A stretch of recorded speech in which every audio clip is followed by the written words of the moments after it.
Mornings are so much easier when breakfast is already done, so today I'm stocking my freezer. First up are breakfast burritos, and then we're finishing with homemade cinnamon rolls.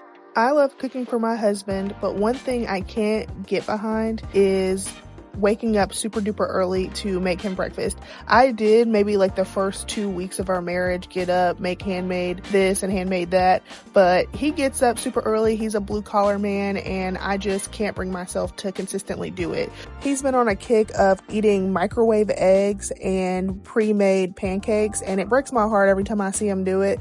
And so I decided that I was going to get my butt into the kitchen and meal prep some copycat Sonic ultimate meat and cheese burritos so that he could just pop them things in the microwave and call it a day. I like to whisk in a little bit of milk or water into the eggs. It creates a more fluffier texture inside the eggs. I will say it is better to use water when you're going to freeze them. I realized as I was pouring it in, like, dang, I should have used water because water freezes better, and so sometimes milk can give it like kind of like a wet texture whenever you thaw it out or whenever you're like heating it up, but hopefully it turns out fine. Honestly, my husband probably won't even notice the difference. As I said before, these are loosely based off of the ultimate meat and cheese burritos at Sonic. If you have never tried the ultimate meat and cheese burrito, I tell you, get in your car right now and go get one. Okay, I'm kidding, but they are so good. I will say they are pretty calorie dense because, I mean, it has bacon, sausage, tater tots, a ton of cheese, eggs. You know, it's pretty packed in there. These I feel like are a little bit of a healthier take on them. I did use turkey bacon instead of regular bacon. You could use turkey sausage instead of regular sausage as well, but it's just a little bit cheaper to use regular sausage, so that's why I went with it. It was like half the cost, so I just went ahead and used regular sausage. But in the future, my husband does prefer turkey sausage, so I might use that, make it a little bit more healthier. Another thing that I would suggest is undercooking your eggs a little bit so that when you reheat them in the future, they won't be like chewy and like overcooked and have like that rubbery texture. So it might look a little gross or whatever and give you the ick, but ultimately it will make your burrito so much more better whenever you go to heat it up later. A lot of people don't like turkey bacon, but honestly, when you cook it in the air fryer, it gets really crispy and it still tastes pretty good. I mean, obviously it's not real bacon, so I'm not going to sit here and lie to you and pretend like you're going to be biting into some crispy, delicious pork bacon. But it gets the job done and it is a lot healthier and it still tastes good. Me and my husband tasted these and they're delicious. You can always sub it out for regular bacon if you would like to. You're going to see here that my rolling technique is not the best. I did end up getting better as I did more because I ended up making 20 breakfast burritos. So as I kept going, my rolling got way better, but my cameraman disappeared after these first few. So yeah, you didn't get to see me rolling good, but I would suggest you looking up a video on the best way to roll up a burrito and try to emulate what they do and hope for the best, because for some reason it's just I don't work for Taco Bell, so it just doesn't come natural to me, and so I had to do a lot of practicing. I'm open to suggestions on how to do it, so comment down below. I'm not going to sit here and lie to you and pretend like this didn't take forever. We were in that kitchen so long my husband was starting to question our life choices, but these turned out so good that I almost forgot that I was in the kitchen on my feet for 6 hours. Now, will you be on your feet for 6 hours if you make these? Maybe not. I made it twice. I don't really believe in doubling recipes when it comes to like precise baking recipes because I'm scared I'm gonna mess something up. I am a cooker. I am not a baker. So I instead did the recipe twice. And so my husband thought I was crazy, but now we have freezer cinnamon rolls. So, I mean, it's worth it. It's worth it. I know I don't sound convinced, but ask me in a week or two when I get a fresh cinnamon roll that I did not have to stand in the kitchen for hours to make. So then we'll know. Because when you're making cinnamon rolls, you're basically making bread. I do highly suggest that you actually weigh the ingredients. As you can see, I weighed all the ingredients beforehand, and then all I had to do is kind of throw them together, and it basically like saved my life. I do feel like it probably would have been faster if I did not have to weigh them out, but who knows if the cinnamon rolls would have turned out delicious, and I wasn't about to take the risk when I knew I was going to be in that kitchen forever. I'm a big sucker for a sweet treat. I would do almost anything for a sweet treat, as you can see. Like when the craving hits me, I mean, I can't be held back, really. I did follow 2 separate recipes for these cinnamon rolls. One for the brown butter icing that you'll see later, and then the other one for just the base of the cinnamon rolls. I will link both of those recipes in the description. One I got on TikTok, one I just found on Google. So you can use those recipes, and I promise you these turned out so good, so you won't be disappointed. I think that they're 100% worth it. I will also link every tool that I use in this video to the best of my abilities, like the KitchenAid, the scale, all of the different things. I do get a small commission if you buy from the link, but you do not have to if you do not want to. Make sure that you do not make your milk too hot before you put the yeast in there. As you can see, I use a thermometer to check the temperature, because if you have the milk too hot, it will kill the yeast and then your bread won't rise.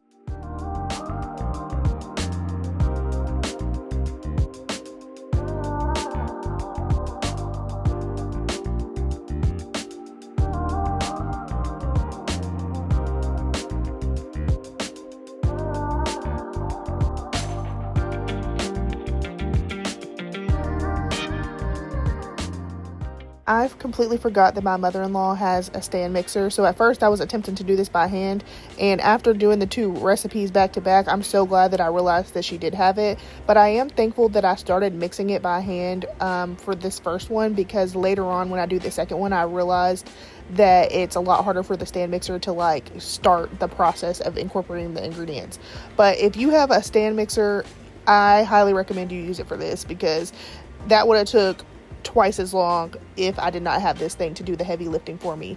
I would have probably had to send in the troops and get my husband up in here to mix it if I didn't have this stand mixer, because yeah, it would have been a lot.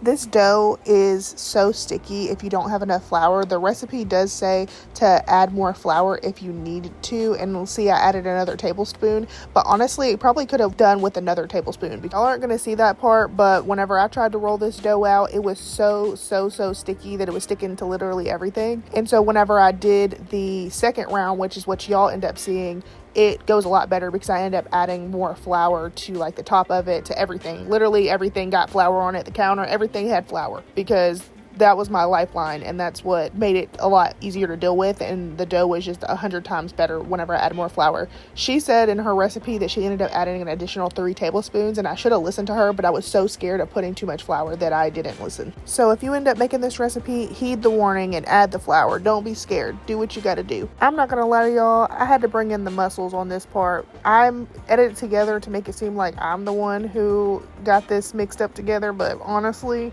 my husband came and he mixed it all up. So it's going to look all seamless for you guys, and it's only like, oh, magic, she got it to get together. But no, my husband did that. So, don't be ashamed to ask for help. Y'all are probably asking yourself, why is she spreading flour on a pan instead of putting it on the counter? Well, in this household, we don't have a lot of counter space at all. Like, every surface is covered in things. And so I had to do what I had to do, which is use the stove and put it on this pan to make it happen. So utilize what you got to utilize in your house, and I'm going to utilize what I got to utilize in my house,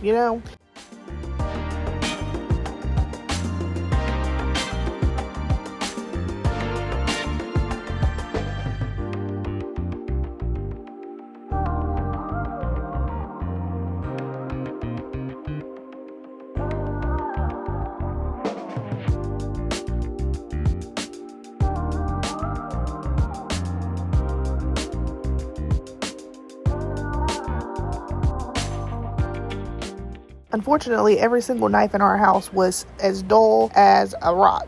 And so we fought for our life to cut these cinnamon rolls. Don't laugh at how hideous our cinnamon roll cutting is. This was our second round of this, and they still was looking just hideous. That's the best looking one I got out of it, I'm gonna be honest with you. And even that one's not winning any beauty contest, I can tell you that. But at the end of the day, it's not about how it looks, it's about how it tastes. And I can tell you that these tasted fantastic. So I am not worried about it. But if you want your cinnamon rolls to be beautiful, make sure that you use a sharp knife, and then you will not have the Freddy Krueger looking ones like we had. Raise your hand if you're obsessed with brown butter. I'm very obsessed with brown butter. I kind of got lost in the sauce and I haven't really done anything with brown butter in a while, but I love brown butter chocolate chip cookies, brown butter cinnamon rolls, brown butter anything. I don't even care. I just love brown butter. Like the nuttiness, the deliciousness, the smell of it is just so good.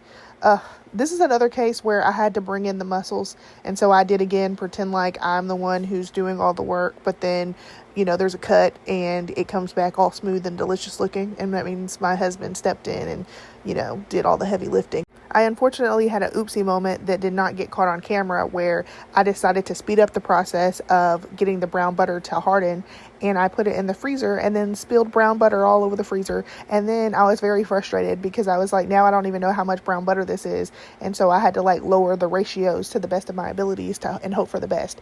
And it turned out great. I feel like brown butter is something that's really hard to mess up, whether it was more brown butter in the recipe than was needed or less, whatever, it still turned out great. And so I implore you that if you're going to make these cinnamon rolls, that you do not skip the brown butter process. It adds a few more minutes to it, but I promise you it makes all the difference, and it just adds such a delicious, delectable, yummy, beautiful taste to it, and it's so worth it. I promise you. Would I lie to you? No, I wouldn't. See, look how delicious these look, and I wish smell-o-vision was real and happening, because these smelled even better than they look, if you can believe that. They smelled so delicious and cinnamony and warm and cozy and just lovely, and I love it. So good. I wish I could go back in time and smell them again. They need to make a cinnamon roll perfume that smells exactly like these cinnamon rolls smelled, and I would be first in line to purchase it because it's so delicious. If you have made it this far in the video, I just want to take the time to tell you how thankful I am for the support and the love that I've been getting on not only this video but past videos. Cooking is one of my biggest passions. I enjoy everything about it. It's something that I don't get tired of. So being able to share that passion with you guys is like a dream come true. Look how delicious.